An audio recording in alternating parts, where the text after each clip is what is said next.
Welcome to So and So, brought to you by Bernina, Made to Create. I'm Meg Goodman, and you're about to enjoy a casual conversation with a special member of the Sewist and quilting community. Conversation about how they got started, what inspires them, what excites them, and their connection to this community. Our guest today is Maddy Ballard, sewist, journalist, author. Born in Syracuse, New York, to a Texan father and a Chinese New Zealander mother, she grew up in Auckland, New Zealand, where she lived until she was 22.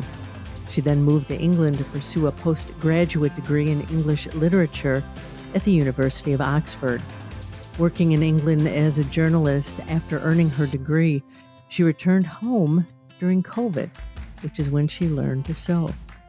After a couple of years working in Auckland, Maddy moved to Wellington to pursue a master's in creative writing, which is when she wrote her book, Patchwork. She now lives in Melbourne, Australia, and still works as a journalist, splitting most of her spare time between writing and sewing, but she also loves to sing and cook. Maddy Ballard, welcome to So and So. Thank you so much for having me, Meg. It is a delight. And when we signed on, I said, good morning to you. You wished me a good evening. I love this time difference. You are many hours. It's tomorrow morning where you are, correct? That's right, yep. And so we're just finishing our day. And we were saying this time of year, we're entering fall, you're entering spring. I just love the differences, and I love the fact that you've given us your time today. We have a lot of fun things to talk about, and I want to start with the fact that you were born in the U.S. but moved very early on to New Zealand. Why did your family make this move? Oh, that's a great question, Meg. Well, my mother had grown up in New Zealand, so I think for her it was sort of a homecoming. And also my grandparents, so her parents still lived there, and I think my parents wanted me and my brother to grow up with grandparents. So that was the sort of simple reason. But I do often sort of think about what would have happened if we'd stayed. I can't imagine. It would have been completely different. What do you think would have been different? Well, I guess growing up in New Zealand, I have a very small country mentality. I have a great sense of pride and kind of affection for New Zealand in a way that I don't know. I'm not sure how I would have felt about the US if I had stayed, but I suppose coming from a small country, there's a sense that it's a bit more intimate. More people sort of know each other. I don't know. Something about that's quite special, I think. It is indeed. Now we're going to talk about when you started to sew for real. But as a child, was there sewing in your family? Was that around you growing up? It was to some extent. So my grandmother sewed as I was growing up. She used to do mostly alterations for the family. She wasn't so much of a hobby sewist, but that was certainly present in my childhood. And my mother had been quite a big knitter when I was very young. So I suppose textile craft had been present through that time. And also, my parents had a very good friend when I was growing up who was a dressmaker. And so I have very fond memories of going to her workshop and kind of playing among the fabric scraps. It sounds very idyllic. I think at the time I didn't recognize it as such, but when I look back at it now, it certainly seems like a special time. So you were no stranger to the beautiful ways of sewing, and yet it was until you were in your 20s that you really took it up in earnest. Mm. Why the interest in your 20s? What happened? It really was COVID, Meg. It was a silver lining for me of the pandemic. I think when my partner and I moved home during the lockdown, it was the middle of 2020. It's kind of the height of things. When we came back to New Zealand, New Zealand had been very slow to reintegrate into kind of the normal pattern of things. So the borders were still closed. There wasn't a lot going on. There were frequent lockdowns. And so I kind of found myself at a loose end. I think I was, I didn't have a job. We'd just come back from living overseas. And so I was feeling a bit lost generally. And we were living with my partner at the time, his parents, who live in New Plymouth, which is a very small coastal town in New Zealand. Um, and I think I just sort of found myself with a lot of time on my hands. And very kindly, my partner's mother said, "Oh, maybe you might have some fun using the sewing machine." And she had a sewing machine, and she offered to show me how to use it. and we were kind of away from there. I guess I had always had an interest in sewing, and I remember I had a few pieces of clothing that needed alterations. There was a top that I loved that was a little bit too long, and so I thought that might be a straightforward way of beginning. But yeah, it was sort of circumstantial more than anything. Can you remember your very first sewing project? I can. So the very first one that I completed was the Anna Allen Demeter dress, which is a very simple. It's got a high neck and a gathered waist. It's just a pull over the head style midi dress. And I made the sleeveless version, and it took me forever. It was the most difficult. It was the most difficult thing. I couldn't. Half the instructions didn't make any sense to me. I'd never seen bias binding before. I remember I couldn't work out what she meant with the gathering and the basting stitch rows. It was just sort of gobbledygook. But I was fascinated, mesmerized. It was sort of magical to be making something for the first time and to see this flat piece of fabric become a three-dimensional garment through various kind of contortions of snipping and stitching. It was. I couldn't think about anything but sewing for several weeks. And you are self-taught. I am, yeah. So my ex-partner's mother Mary did show me the basics of how to use the machine, and she did have quite an old machine, so there were a few tricks that went with using it. But yeah, for the most part, I was self-taught. I was very lucky to have that time to indulge the hobby. Now you've called sewing magical, and throughout your life, Maddie, you've been through a lot of transitions, moving, uh, long moves. I mean, these weren't just short, from state to state. This was halfway around the world, into school, doing different things. How did sewing provide comfort or stability during these times for you? Well, I think the thing about sewing is it uses your hands, and I think there's something very grounding about that fact. I think it's easy when you're in a time of transition or anytime things are a bit difficult to get lost in your head a little bit. I've always found sewing very useful for providing a concrete outlet, and I suppose it also has this the secondary effect of producing a tangible item. There's a sense of progress and advancement, there's a sense of control, and at the end, you end up hopefully with something that you love, Hmm. and that reminds you of having spent this time on something that you love. So I think it's very useful in providing, however artificial, a sense of wider control and purpose in a time of transition. Now, let's talk about your mixed heritage. Your father was a Texan. Your mother was of Chinese New Zealander descent. Um, how did or does your cultural background influence the approach you take to sewing or the types of garments you choose to make? Well, I suppose I talk a little bit about this in my book, but I have always had an interest in exploring traditional Chinese garments. There's something I've always felt vaguely uncomfortable wearing. I suppose being of mixed heritage, I sort of wonder whether or not I often feel as if I don't quite fit within a wholly Chinese context. I think that's a very common experience for people who are mixed heritage. But I've wanted to experiment with wearing, for instance, a cheongsam, which is the high-necked traditional Chinese dress for women. And so I did experiment a bit with that when I was sewing. Hmm. There's a chapter about it in my book, and I've really enjoyed exploring that a little bit more than I might have done just by, experimenting with ready-to-wear garments. Hmm. Um, but I guess also more broadly speaking, being of mixed heritage, I think has I hope this isn't too much of a generalization to say. I feel like it encourages you to think beyond easy categories. And I think that's quite a useful dovetailing with sewing. I think the fact that when you sew something, you can make anything, it's not about choosing from a selection that's already available. It's about imagining something new and kind of working beyond what might already exist. I think that has some sort of metaphorical connection, I think. I think so. So you mentioned your book a few times. Let's talk about it. First of all, now you are a journalist, so you are a writer, and a sewist. How did this come together, and what gave you the idea and the impetus for writing this book?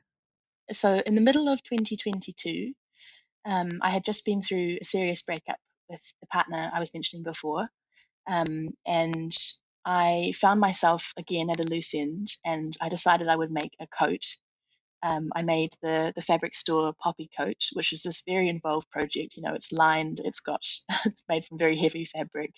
It had all of these traditional sewing techniques in it that I'd never tried before. I'd never made a welt pocket or hand sewn a buttonhole, anything like that.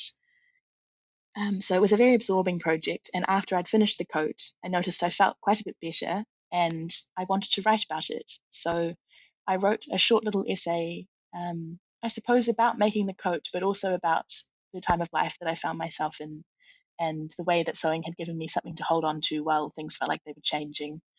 Um, so after I'd written that essay, I published it to my Substack and I got quite a lot of response from it. A few people wrote to me to say that it really had spoken to them or they recognized something of themselves in it. And I sort of thought that was quite interesting. I think before that point, I hadn't really written about sewing. I hadn't really thought of it as something that might be a subject for me. Mm-hmm. But after that point, I thought I might have more things to say about other garments. And so, very serendipitously, at the same time, the Emma Press, which is the UK press that originally published the UK edition of Patchwork, they got in touch, or they put out a call for submissions for book proposals. And I sort of didn't think anything of it. I thought, oh, I'll just write a proposal and, forget about it for a while. And so I wrote a proposal, I sent it off, and I forgot about it for several months. And then maybe 9 or 10 months later, they kind of came back to me and said, oh, we're really interested in your sewing book. Could you send it to us? And I thought, gosh, I haven't written it. Oh dear. I don't have it. So it was a bit of a mad scramble at the end, but I had a lot of fun. Yeah, essentially, Patchwork is a memoir of sewing, learning to sew in 17 garments, but it's also a memoir of a time of a lot of transitions for me Mm-hmm. personally, and yeah, I guess how sewing and living have dovetailed. Well, you do talk in the book about sewing as a way to accept your body and as a mean of self expression. And you started to allude to that a little bit. How does sewing help you to learn to accept your body? Well, the thing is, I think a lot of people, when they go shopping for clothes, they're made to feel bad about their bodies. It's something to do with the sizing conventions that exist when you buy a piece of ready-to-wear clothing. It's to do with the fact that often you can't find something that fits you very well. I think it's also to do with the fact that every physical body is different, and there's not space made for that. If something is mass-produced, they're working to a very generic form. So I think sewing kind of allows you to make your own body the center of the garment rather than working the other way around. You're making the garment to fit you rather than squeezing yourself to fit a garment that's not quite perfect. So something about that I think is very positive. It just means you don't have to accept second best. If you're making a pair of trousers and you want them to fit you a certain way, and one side of your body is a little bit bigger than the other, or you want to insert an elastic waist so that if you're having a day where you feel a bit bloated, it's possible to be comfortable. You can put that in. It's not a big deal. I think it's a hugely powerful tool. I think it's actually it's quite political, really. It sort of allows you it allows you to reclaim your body as your own and not to feel ashamed of it. Obviously, this doesn't always work. There are also all sorts of fitting issues, and sometimes you make something that just looks terrible on you. But I think for the most part, it can be a very powerful tool of self acceptance. So you also describe sewing as an act that, and I'm going to quote you here, helps you believe in the future. Tell us more about that.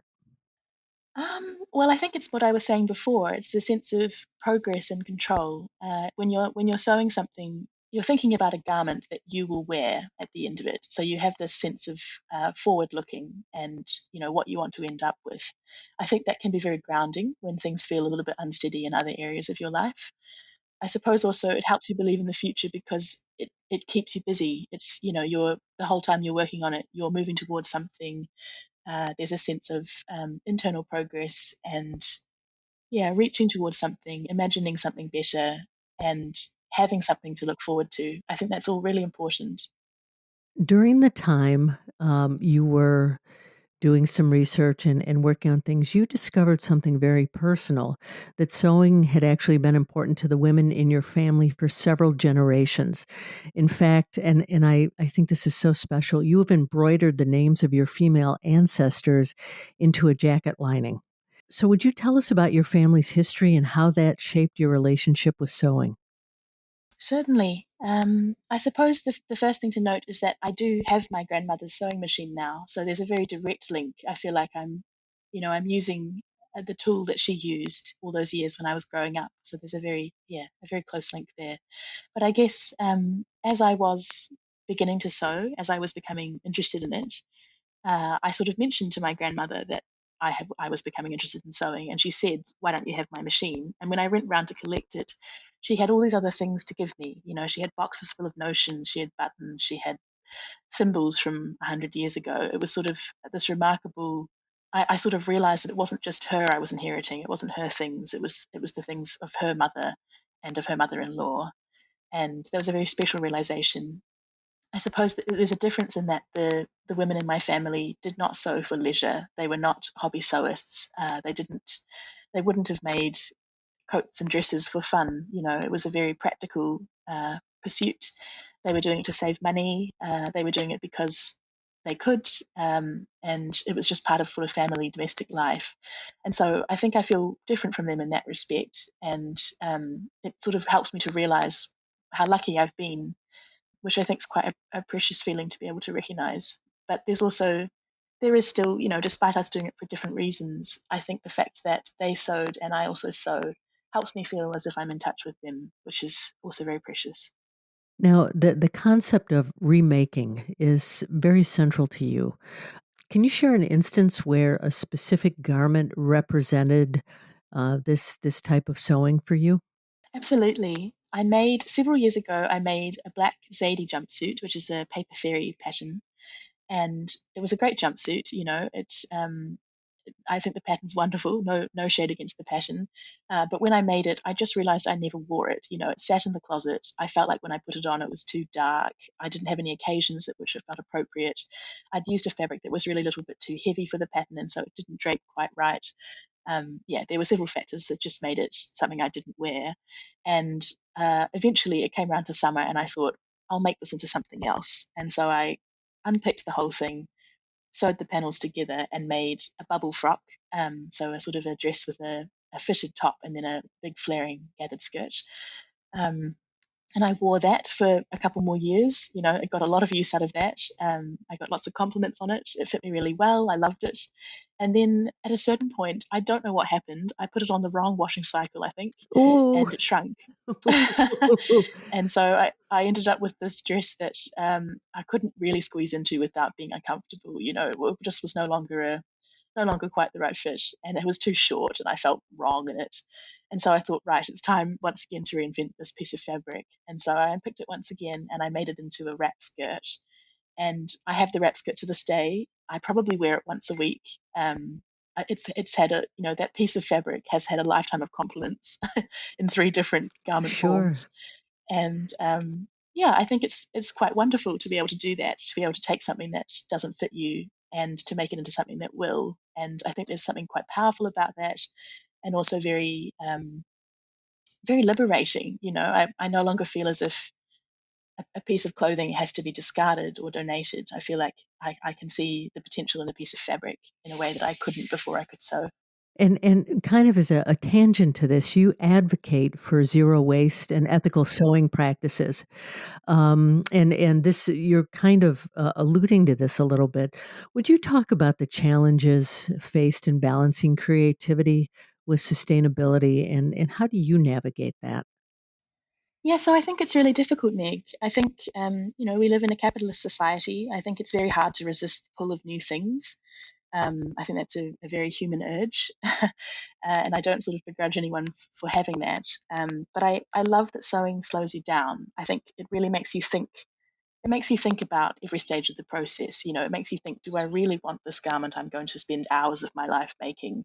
Where will I wear it? How many times will I wear it? Will I get the use out of it that the labor seems to demand? Um, and I think it also, for me at least, it's been a process of figuring out also thinking about where the fabric comes from, who produced it, under what conditions it was made, whether or not the pattern was produced in a way that's independent, who was involved, who has been compensated for the different stages of making a garment. I think the global garment making industry is, it's in a terrible place. There are plenty of people working around the world for less money than they should be. Their labour is not being valued, and their health is often being imperiled. So I think there's a kind of a duty when you sew something at home to consider that, and to recognize your great privilege in being able to control some of those factors. That being said, I'm definitely not perfect. I'm as guilty as the next person of sewing a dress for one occasion, or hopping on a trend, or making something I don't really get the maximum use out of.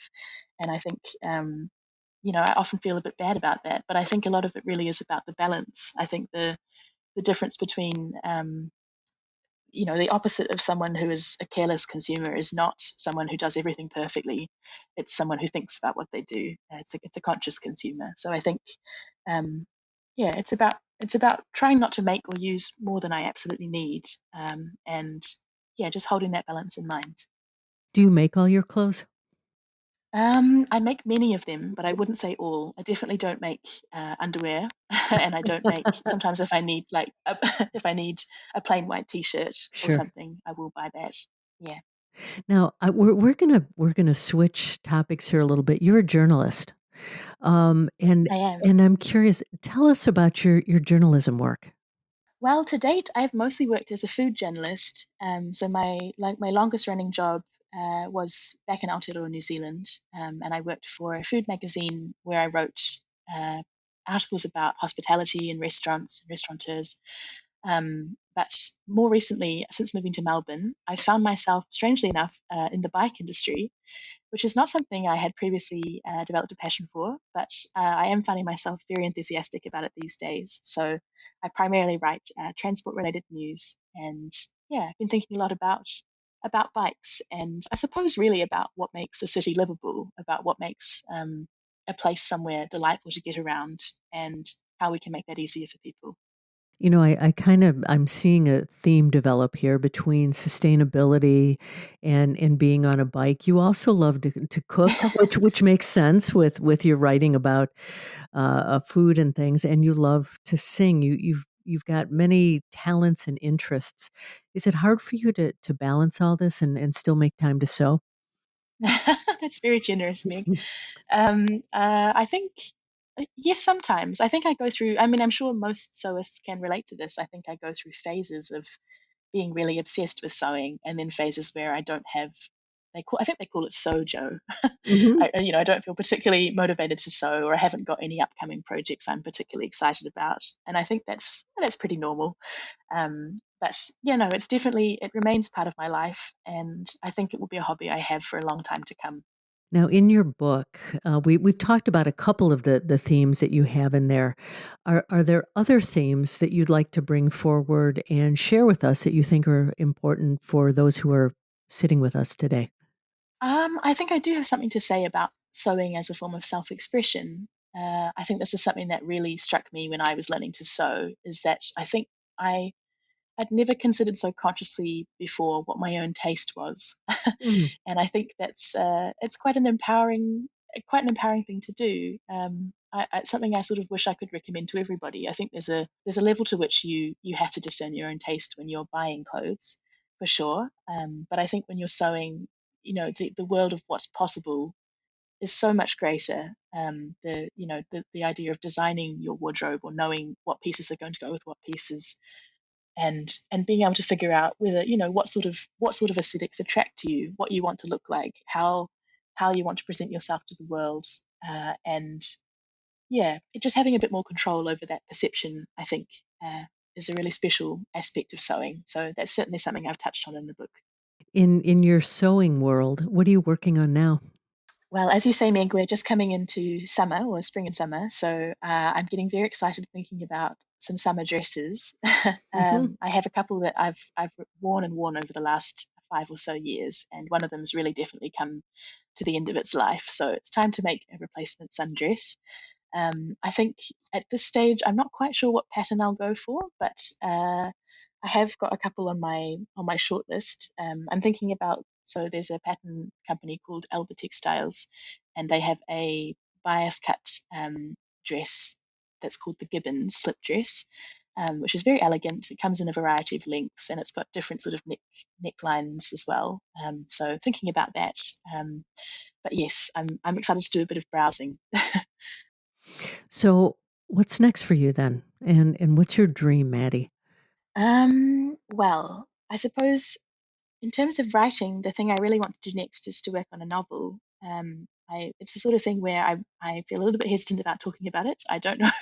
I don't know if it's going to work out. It might be better to ask me in a couple of years. But Okay. it's a project I'd love to try and I'd love to try at. So I'm going to do that for the next little while. And then in sewing terms, I would love to make a quilt that has lettering on it. I've seen so many fantastical quilts over the last 6 months or so, where people have put a quote on the quilt or they've inserted someone's name. And I just think it's a really beautiful way of, words are very important to me. It's a beautiful way of capturing words, and I'd love to see what that's like. I suspect it's a little bit too intricate for me. I'm extremely impatient as a sewist, so that might not work out, but I'd like to give it a go. Have you tried quilting before? Is this something you've done? A little bit, yeah. So Hmm. there's a chapter in Patchwork where I talk about making a quilt that has a pattern of moons on it. That was, actually a much harder, a much harder pattern than I should have gone with. I think all of the curves I'd bitten off more than I could chew, but it was a good learning experience. But no, not so much beyond that. I think it's something I've always been very attracted to, and I think I love the fact that quilting has this element of storytelling and recording, and it's even slower than making a garment and can take years and has this kind of cumulative effect of using the scraps you might have accumulated over several years of your sewing life. I think there's something very special about that. And there's also, the quilting community just feels like its own beast entirely. I think it would be a special world to be involved with. So I'd love to get into it a bit more than I have. The beautiful thing about that is quiltists and sewists are a community of friends, whether they've known each other or Mm, not. Between the people on this podcast and those who share these conversations with us, all you merely need to do is reach out, and people are always more than happy to walk you through things. mm, that's beautiful. So, Maddie, we talked about a lot today. Is there any question I didn't ask you that you wish I had? Oh, that's a great question, Meg. I don't think there is specifically. I think you've more or less covered the book. Yeah, I really appreciate your conversation. So, where can people find your book? It should be available in bookstores from the end of October. So the official publication date is the 21st of October, 2025. But you can also order it online. I think it will be available through all the major retailers and also directly from the Tin House website. And share with us again the name of your book. It's called Patchwork, a Sewist's Diary. That is wonderful. We'll look forward to that. And we really appreciate you sitting down with us today. If people would like to reach out to you, what's the best way for them to do that? It's probably best to reach me through my Instagram. So the handle is at Maddy Ballard 27. So Maddy Ballard is Maddie and then Ballard Ballard and then the numbers 27. I do check it, but it is somewhat infrequent. So if you've sent a message and it takes me a while to get back to you, I promise I'm not ignoring you. Perfect. Maddie, thank you again for joining us today. Thank you so much for having me, Meg. It's been wonderful. Well, there you have it, another story about someone just like you, someone for whom sewing and quilting is so much more than a hobby. It's a way of life and a connection to something bigger.